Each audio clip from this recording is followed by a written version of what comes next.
have spent my entire life either at the schoolhouse, on the way to the schoolhouse, or talking about what happens in the schoolhouse. Both my parents were educators. My maternal grandparents were educators. And for the past 40 years, I've done the same thing. And so needless to say, over those years, I've had a chance to look at education reform from a lot of perspectives. Some of those reforms have been good, some of them have been not so good. And we know why kids drop out. We know why kids don't learn. It's either poverty, low attendance, negative peer influences.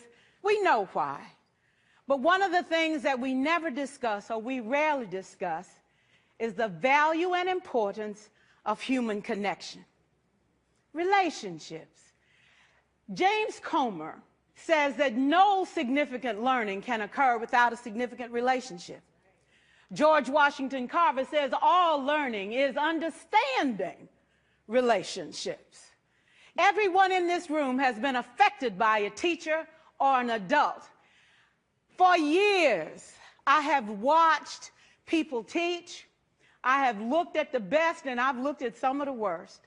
A colleague said to me one time, they don't pay me to like the kids. They pay me to teach a lesson. The kids should learn it.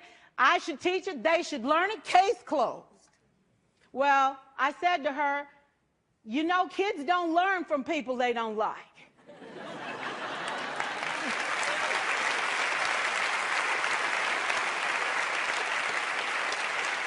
She said, that's just a bunch of hooey. And I said to her, well, your year is going to be long and arduous, dear. Needless to say, it was. Some people think that you can either have it in you to build a relationship or you don't.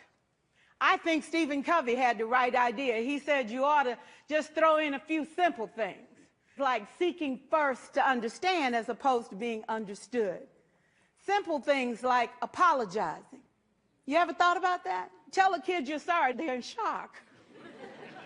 I taught a lesson once on ratios. I'm not real good with math, but I was working on it. And I got back and looked at that teacher edition. I taught the whole lesson wrong. So I came back to class the next day and I said, look, guys, I need to apologize. I taught the whole lesson wrong. I'm so sorry. They said, that's okay, Miss Pearson. You were so excited. We just let you go.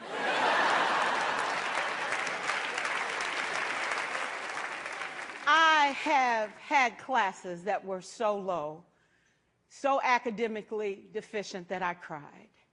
I wondered, how am I going to take this group in 9 months from where they are to where they need to be? And it was difficult. It was awfully hard.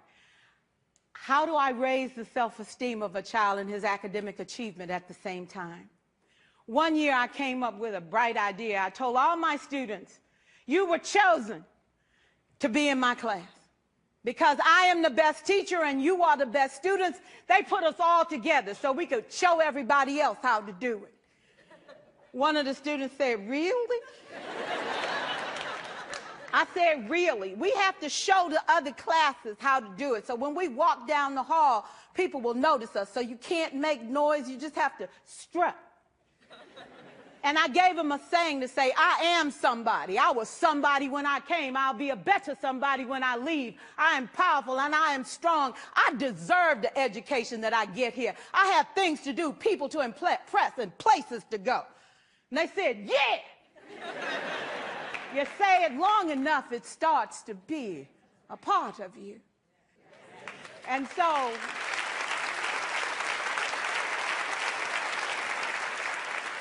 I gave a quiz, 20 questions. Student missed 18. I put a +2 on this paper and a big smiley face. He said, Miss Pearson, is this an F? I said, yes. He said, then why'd you put a smiley face? I said, because you on the roll. You got 2 right, you didn't miss them all. I said, and when we review this, won't you do better? He said, yes, ma'am, I can do better. You see, -18 sucks all the life out of you. +2 said, I ain't all bad.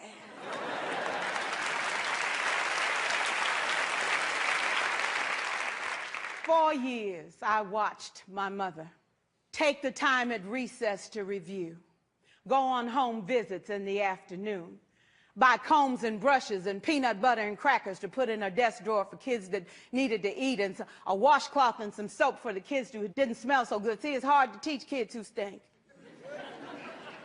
And kids can be cruel.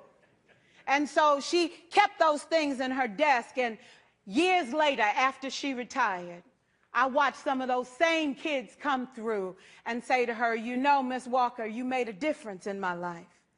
You made it work for me. You made me feel like I was somebody when I knew at the bottom I wasn't. And I want you to just see what I've become. And when my mama died 2 years ago at 92, there were so many former students at her funeral. It brought tears to my eyes, not because she was gone, but because she left a legacy of relationships that could never disappear. Can we stand to have more relationships? Absolutely. Will you like all your children? Of course not. And you know your toughest kids are never absent. Never.